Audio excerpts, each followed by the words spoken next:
الحمد للہ وکفا وسلام علی عباده الذین اصطفى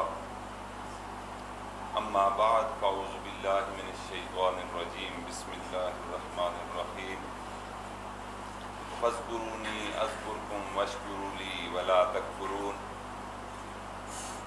سبحانک لا علم لنا الا ما علمتنا انک انت العلیم الحکیم رب اشرح لی صدری ویسر لی امری واحلل عقدۃ من لسانی یفقهوا قولی سبحان ربک رب العزۃ عما یصفون وسلام علی المرسلین والحمد للہ رب العالمین اللہم صل علی سیدنا محمد وعلی آل سیدنا محمد وبارک وسلم اللہم صل علی سیدنا محمد وعلی آل سیدنا محمد وبارک وسلم۔ ذکر کا لفظ قرآن مجید میں بہت سے معنوں میں استعمال ہوا ہے۔ ان میں سے ایک معنی اس کا قرآن مجید کا ہے۔ ارشاد ربانی ہے انا نحن نزلنا الذکر وانا لہ لحافظون۔ دوسرا معنی قرآن مجید میں جو ہمارے آج کے موضوع کا عنوان بھی ہے وہ ہے اللہ تعالیٰ کی یاد، اور آج کی گفتگو اسی سلسلے پر ہے۔ اللہ رب العزت ہمارے محسن ہیں، ہمارے خالق ہیں، ہمارے مالک ہیں۔ ہماری جب پیدائش کی تو شروع دن سے اللہ رب العزت نے ہمیں آگاہ کر دیا کہ میں تمہیں زمین پر اپنا نائب بنا کر بھیجنے لگا ہوں۔ تم نے ایک چیز سے خبردار رہنا ہے، ایک چیز سے آگاہ میں تمہیں بر وقت کر رہا ہوں کہ وہ تمہارا دشمن ہے اور اس سے تم نے بچ کر اپنی زندگی کے وقت کو گزارنا ہے۔ اللہ تعالیٰ ارشاد فرماتے ہیں کہ ان الشیطان لکم عدو فاتخذوہ عدوا، کہ بے شک شیطان تمہارا دشمن ہے، تم بھی اس کو اپنا دشمن بنا لو۔ جب اس دنیا میں ہم آ گئے تو ہمارے کچھ ساتھی، کچھ دوست، کچھ بھائی غفلت کا شکار ہو گئے، اللہ تعالیٰ کے ذکر سے انہوں نے منہ موڑ لیا اور وہ شیطان کا شکار ہو گئے۔ اللہ تعالیٰ نے ان سے فرمایا کہ الم اعہد الیکم یا بنی آدم، اے بنی آدم، کیا میں نے تم سے عہد نہیں لیا تھا کہ اللہ تعبدوا الشیطان، کہ تم شیطان کی پیروی اور عبادت نہیں کرو گے؟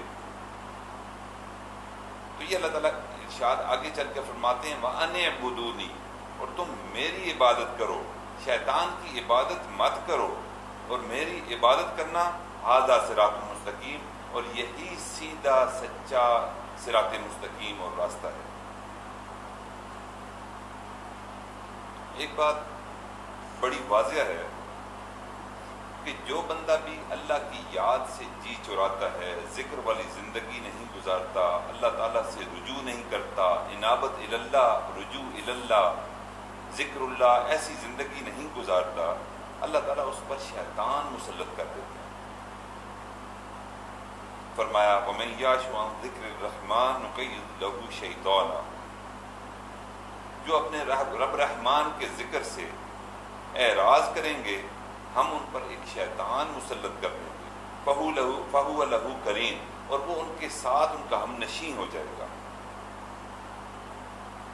اب جب بندہ اللہ تعالیٰ کے ذکر سے منہ موڑتا ہے تو پھر واقعی شیطان اس پر مسلط کر دیا جاتا ہے، اور شیطان اس پر تسلط اختیار کر لیتا ہے، اور پھر ہر وقت کا وہ ساتھی بن جاتا ہے۔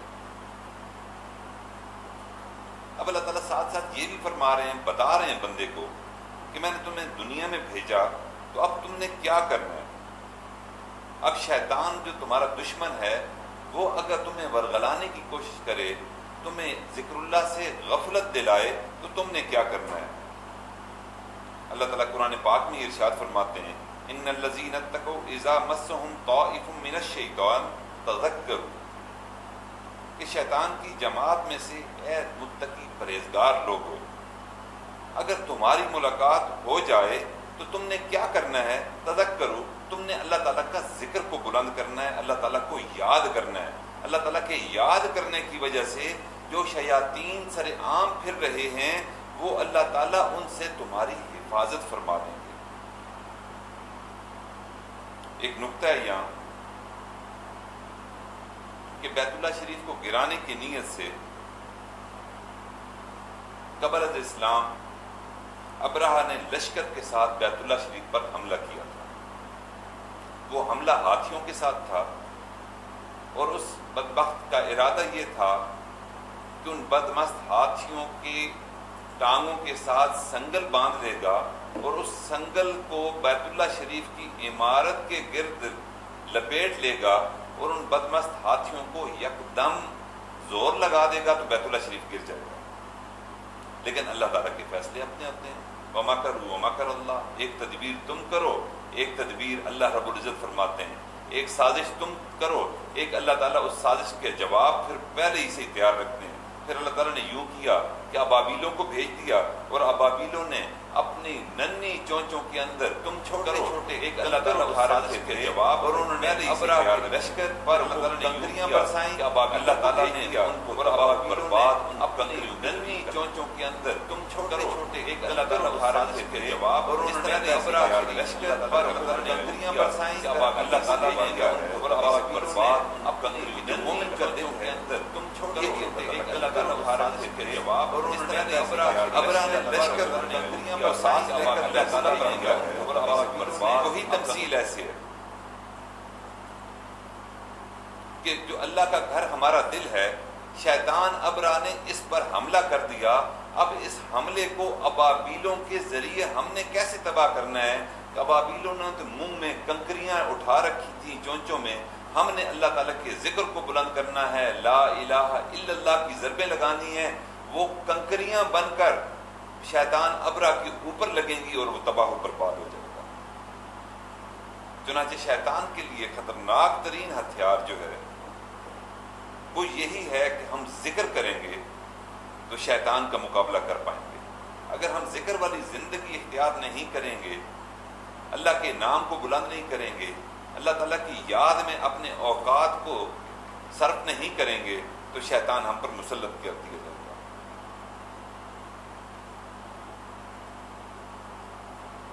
ہم نے دنیا میں دیکھا کہ جب دشمن کی فوج سامنے ہوتی ہے تو مخالف فوج اس کو ہینڈز اپ کرا دیتی ہے، اور ہینڈز اپ کرانے کے بعد ان کا مقصد کیا ہوتا ہے کہ دشمن کے سپاہیوں کو نہتھا کر دیا جائے تاکہ یہ ہم پر حملہ کرنے کے قابل ہی نہ رہ سکیں، یہ خالی ہاتھ ہو جائیں، ان سے ہتھیار لے لیے جائے، اس لیے کہ وہ ان کے لیے خطرہ ہوتے ہیں ہتھیار، کہ ہتھیار جب تک دشمن کے پاس موجود رہیں گے اس بات کا خطرہ لاحق رہے گا کہ وہ کسی وقت بھی حملہ آور ہو سکتے ہیں، تو ہینڈز اپ کرا کے دشمن سے ہتھیار لے لیے جاتے ہیں۔ اب ہمارے پاس بھی دشمن کے خلاف اللہ تعالیٰ نے ہتھیار دے دیا کہ ذکر ہوتا ہے، کہ ہم اللہ تعالیٰ کا ذکر کریں گے تو دشمن سے محفوظ رہیں گے۔ اب شیطان ابھی ہمیں ہینڈز اپ کروانا چاہتا ہے، ہم سے یہ ہتھیار لینا چاہتا ہے، اور اس کو اللہ تعالیٰ نے قرآن پاک میں یوں فرمایا ارشاد استحوذ علیہم الشیطان فانساہم ذکر اللہ، کہ شیطان نے ان پر اپنا تسلط جما لیا، شیطان نے ان پر قابو پا لیا، کس وجہ سے؟ کہ انہوں نے اللہ تعالیٰ کے ذکر کو فراموش کر دیا تھا۔ یعنی ذکر ایک حفاظتی حصار ہے، جب تک ہم ذکر کو کرتے رہیں گے شیطان سے محفوظ رہیں گے، جس وقت ہم ذکر کو چھوڑ دیں گے تو شیطان کو ہم پر قابو پانا آسان ہو جائے گا۔ ایک بات ذہن میں رکھیں کہ جتنے بھی فرائض اور سنن ہیں، ان فرائض اور سنن کی ادائیگی بندہ تبھی کر سکتا ہے جب بندہ ذکر کرے،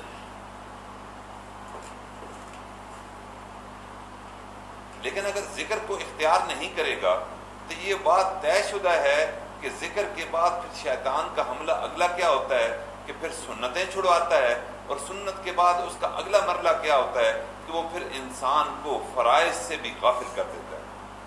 اس لیے اللہ تعالیٰ نے قرآن پاک میں ذکر کا تذکرہ نماز سے پہلے فرمایا ہے، کہ نماز کی حفاظت ذکر سے ہی ممکن ہے. ہم ذکر کرتے رہیں گے، شیطان کے وساوس کا ہم شکار نہیں ہوں گے، سنت والی زندگی ہم اختیار کرتے رہیں گے اور فرائض ہم سے چھوٹیں گے نہیں. لیکن جو ہی ہم نے ذکر کو چھوڑ دیا تو یہ حفاظتی اثار توڑ دیا، تو پھر اب شیطان کا اگلا نوالا بندے کے ایمان ہوتا ہے. پہلے سنتیں چھوٹتی ہیں، پھر فرائض چھوٹتے ہیں، اور پھر وقت کے ساتھ ساتھ پھر ایمان سے بھی بندہ ہاتھ دھو بیٹھتا ہے. اس لیے اللہ تعالیٰ نے قرآن پاک میں نماز سے پہلے ذکر کا تذکرہ فرمایا ہے. فرماتے ہیں انما یرید الشیطان ان یوقع بینکم العداوۃ والبغضاء فی الخمر والمیسر ویصدکم عن ذکر اللہ وعن الصلاۃ. یعنی ذکر باؤنڈری لائن ہے. جس طرح ہم دیکھتے ہیں کہ ایک بین الاقوامی سرحد ایک باؤنڈری لائن ہوتی ہے، دو مختلف قوموں کے درمیان ایک جغرافیائی جو تقسیم ہوتی ہے وہ متعین کی جاتی ہے کہ اس طرف ایک ملک کی قوم رہے گی، ایک ملک کے باشندے رہیں گے، اور اس باؤنڈری لائن کے اس طرف دوسرے ملک کے باشندے رہیں گے. تو یہ باؤنڈری لائن ہمارا بھی جو شیطان کے ساتھ جو ہے وہ باؤنڈری لائن ذکر ہے. ہم باؤنڈری لائن کو اگر مضبوط رکھیں گے تو شیطان ہمارے دل پر حملہ آور نہیں ہو سکے گا، اور ایک حفاظتی حصار میں ہم رہیں گے. اگر اس حفاظتی حصار کو شیطان توڑنے میں کامیاب ہو گیا تو پھر اگلا مرحلہ، پھر جس طرح میں نے عرض کیا کہ سنتیں چھوٹیں گی، فرائض چھوٹیں گے، ایک وقت آئے گا کہ نیکی سے وحشت ہو جائے گی اور شیطان ہمارے ایمان پر ڈاکہ ڈالنے میں کامیاب ہو جائے گا. اس لیے جتنا ہم ذکر والی زندگی گزاریں گے اتنی مستحبات کی بھی حفاظت ہوگی، سنن کی بھی حفاظت ہوگی، اور فرائض کی بھی حفاظت ہوگی.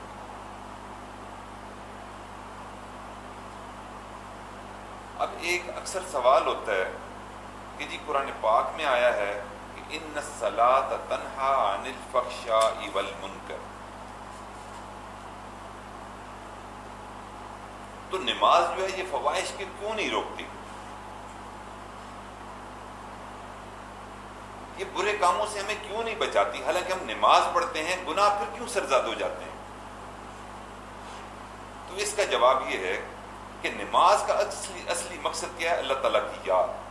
اللہ تعالیٰ نے ارشاد فرمایا اقیم الصلاۃ لذکری. اب جس نماز میں خشوع خضوع ہوگا، جس نماز میں دل کی حاضری ہوگی، جس نماز میں توجہ اللہ ہوگی، جو نماز سکون سے پڑھی جائے گی وہ نماز ذکر کی بدولت ہوگی. اور جو بندہ ذکر کرتے ہوئے اپنے فرائض کی حفاظت چاہے گا، اللہ تعالیٰ پھر اس نماز کی حاضری اس کو عطا فرما کر اس کو پھر برے کاموں سے بھی بچا لیں گے. لیکن جو بندہ ذکر اختیار نہیں کرے گا تو ذکر نہ کرنے کی وجہ سے نماز میں خشوع خضوع حاضری سکون نہیں ہوگا، اور ایسی نماز پھر برے کاموں سے بھی بچا نہیں سکے گی.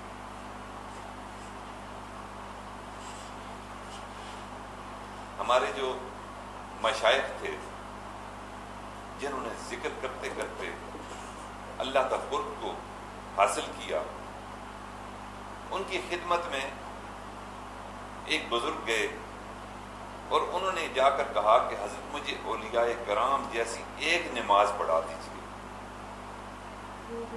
اولیاء کرام جیسی ایک نماز پڑھا دیجیے. اب جب وہ یوں توجہ کر کے خانقاہوں میں جاتے تھے، وہاں ذکر بھی کرتے تھے، صبح شام ذکر کی محفل ہوتی تھی، تو پھر ایک وقت آتا تھا کہ وہ بندہ اولیاء کرام جیسی نماز پڑھنے کے قابل ہو جاتا تھا. اس کے اندر استطاعت آ جاتی تھی، اس کے اندر دل کی حاضری آ جاتی تھی. لیکن افسوس کا مقام ہے تو ذکر تو درکنار، آج خانقاہوں پر ہم کس لیے جاتے ہیں؟ آج خانقاہوں پر ہمارا جانا ہے تعویذوں کے لیے، عملیات کے لیے، کاروبار کے لیے، بیوی بچوں کی پریشانیوں کے لیے، اولادوں کی شکایتیں لے کر ہم خانقاہوں پر جاتے ہیں.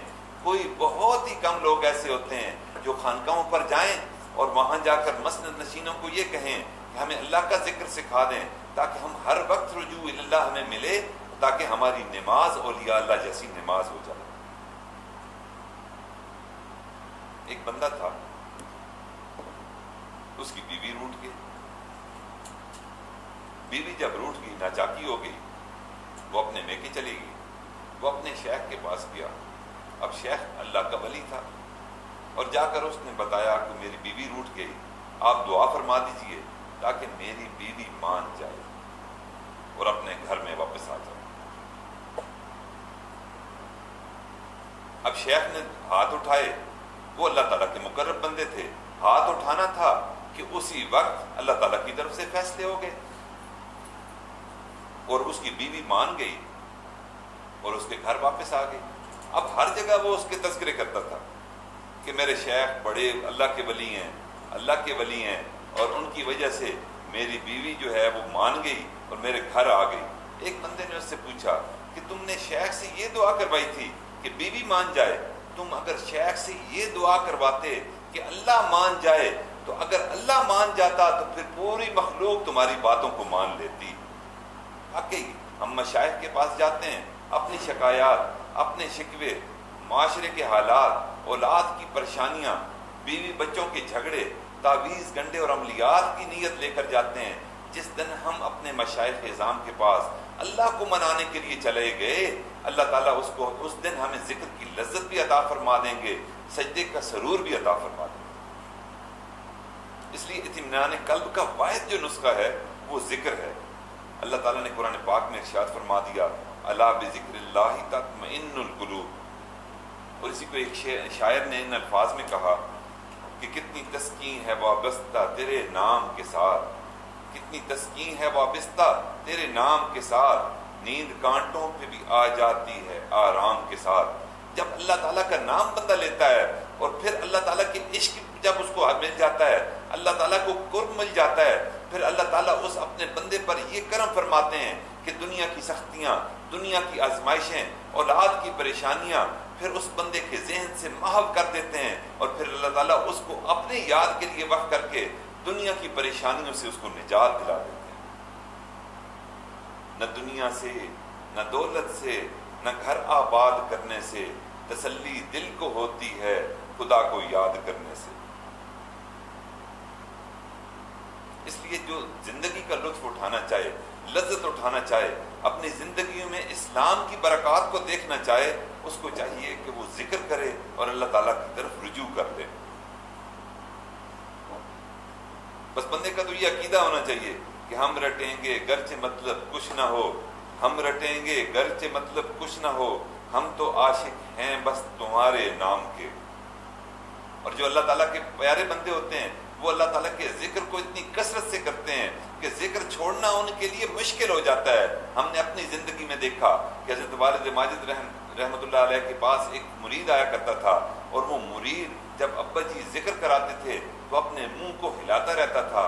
عاجز نے ایک دن اس سے پوچھا کہ بابا جی جب اللہ کا ذکر ہوتا ہے، مراقبے میں آپ ہوتے ہیں، تو میں نے آپ کو دیکھا ہے کہ آپ کا منہ چلتا رہتا ہے۔ کہتے ہیں وہ بات یہ ہے کہ جب والد ماجد رحمۃ اللہ علیہ ذکر کراتے تھے تو فرمانے لگے بابا جی کہ میرے منہ میں یوں محسوس ہوتا تھا کہ جس کسی نے شاید میرے منہ میں کوئی ٹافی ڈال دی ہو، میں جب اللہ تعالیٰ کا ذکر کرتا ہوں تو میرا منہ مٹھاس سے بھر جاتا ہے۔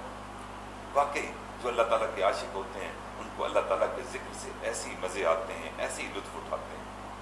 اس لیے شاعر نے کہا، اللہ اللہ اینچ شیری ہست نام، شیر و شکر می شود جانم تمام۔ اس لیے یاد کا جو مقام ہے وہ دل ہے۔ ہم نے دل کو دنیا کی محبتوں سے بچانا ہے اس کو، اور ایک اللہ تعالیٰ کی محبت کو اس دل میں بسانا ہے۔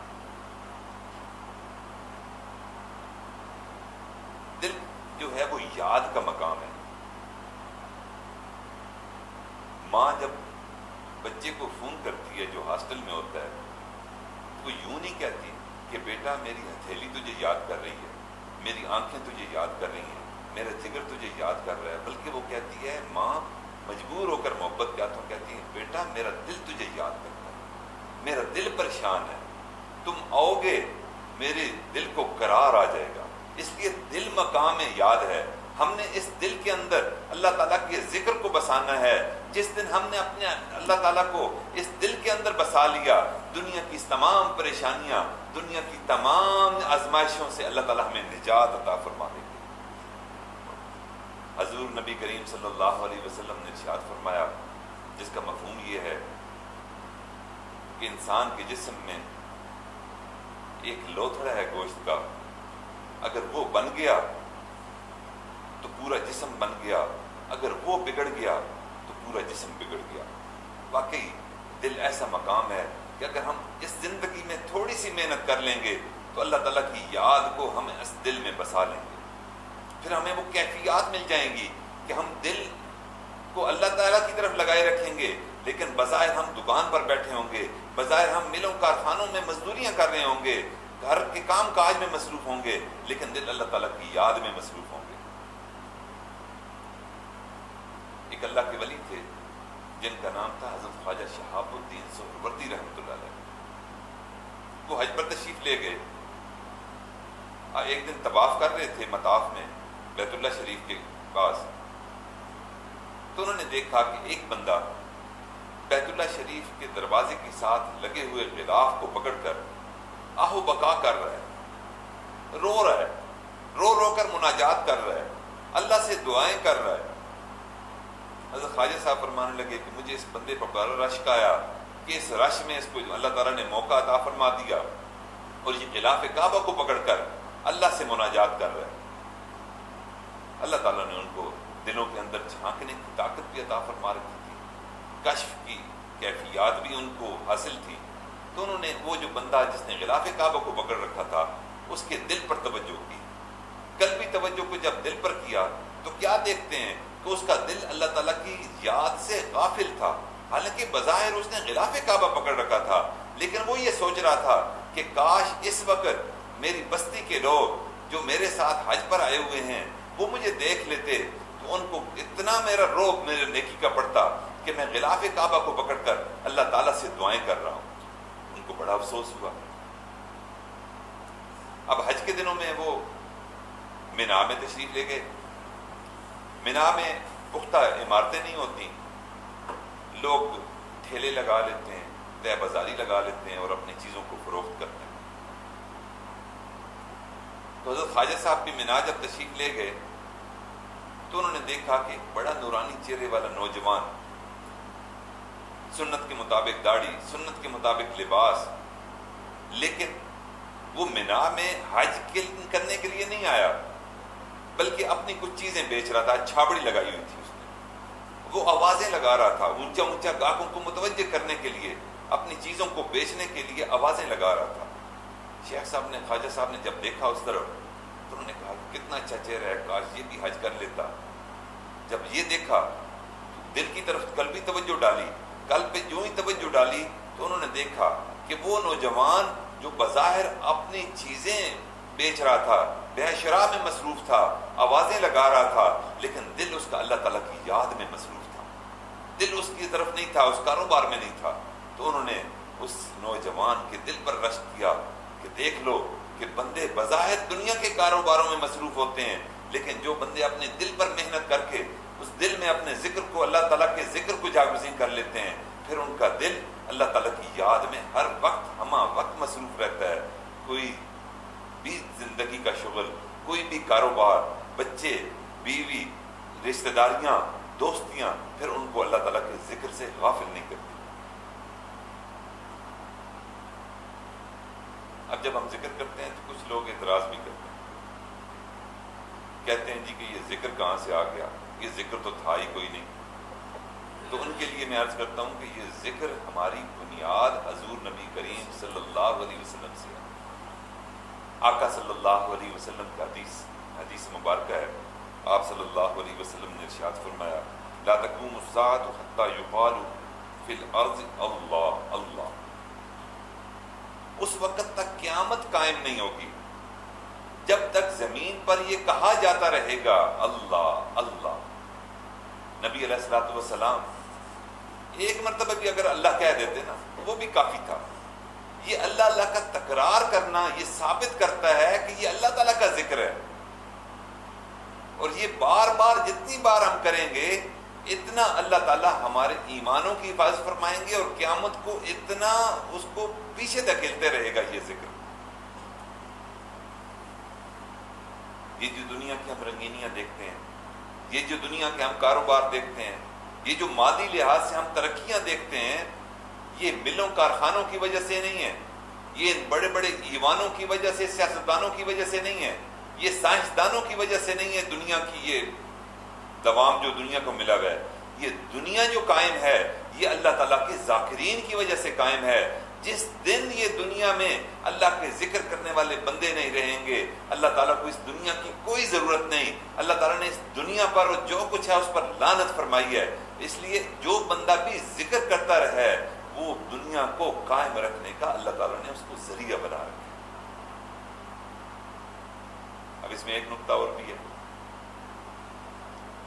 کہ قیامت اس وقت تک قائم نہیں ہوگی جب تک اللہ اللہ قائم رہے گا، اللہ اللہ کا ذکر قائم رہے گا.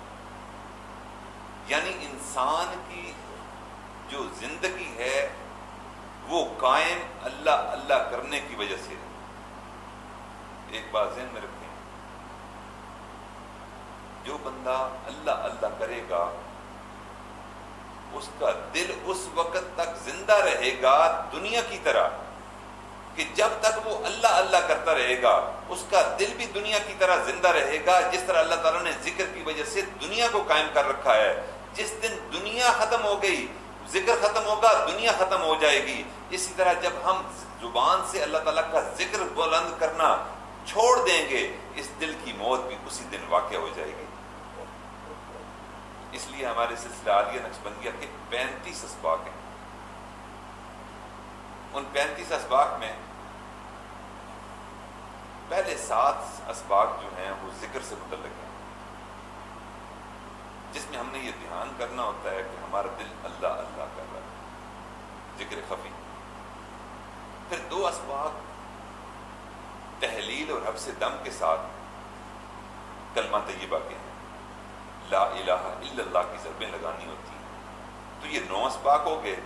35 میں سے 9 اسباق زبان سے یا دل سے اللہ تعالیٰ کا ذکر کرنے کے ہیں، لیکن بقایا تمام اسباق صرف اور صرف فکر کے ہیں کہ ایک دفعہ یہ دل چالو ہو گیا اللہ تعالیٰ کے ذکر پر تو پھر اس کو دوبارہ چالو کرنے کی ضرورت نہیں.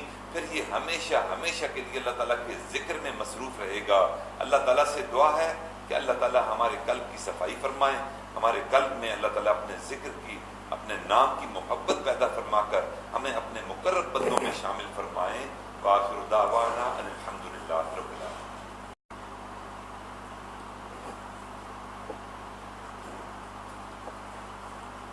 آدھا گھنٹہ ہو گیا، زیادہ